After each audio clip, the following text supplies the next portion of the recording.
தரும் திருமணஞ்சேரி அருள்மிகு கோகிலாம்பாள் சமேத ஸ்ரீ உத்வாகநாத சுவாமி திருக்கோவிலில் நடைபெற்ற திருக்கல்யாணம் உற்சவத்தில் 1000க்கும் மேற்பட்டோர் பங்கேற்றனர். மயிலாடுதுறை மாவட்டம் குத்தாலத்தை அடுத்த திருமணஞ்சேரியில் புகழ்பெற்ற திருமண வரம் தரும் அருள்மிகு கோகிலாம்பாள் சமேத ஸ்ரீ உத்வாகநாத சுவாமி ஆலயம் அமைந்துள்ளது. நாயன்மார்களால் பாடல் பெற்ற இந்த ஆலயத்தில் சிவன் கல்யாண சுந்தரராக எழுந்தருளி கோகிலாம்பாள் அம்பிகையை திருமணம் செய்து கொண்டதாக புராணம் கூறுகின்றது.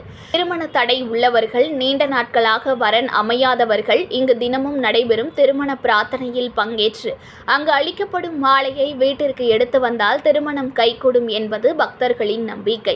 பல்வேறு சிறப்புகளுடைய இந்த ஆலயத்தில் சித்திரை திருவிழா திருக்கல்யாண உற்சவம் நடைபெற்றது.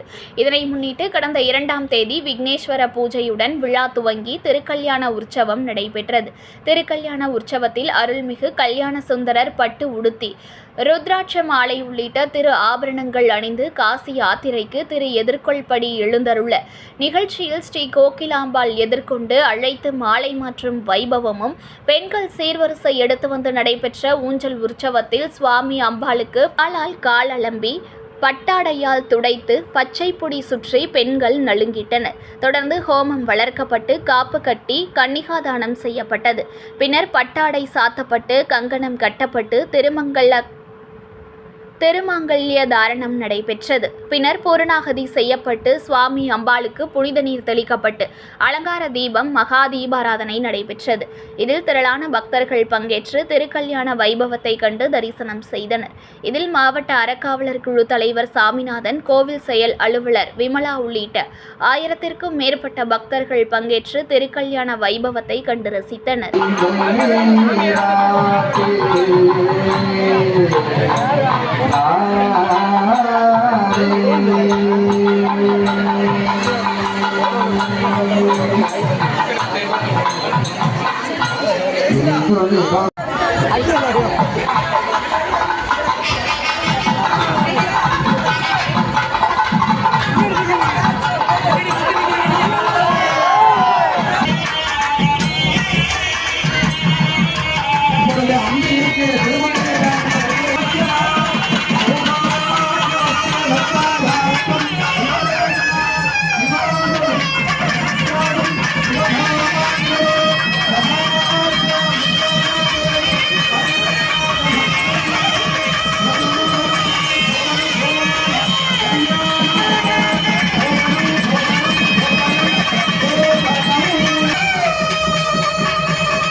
செய்திகளை உடனுக்குடன் தெரிந்து கொள்ள லைக் பண்ணுங்க, ஷேர் பண்ணுங்க, சப்ஸ்கிரைப் பண்ணுங்க, மறக்காம கமெண்ட் பண்ணுங்க.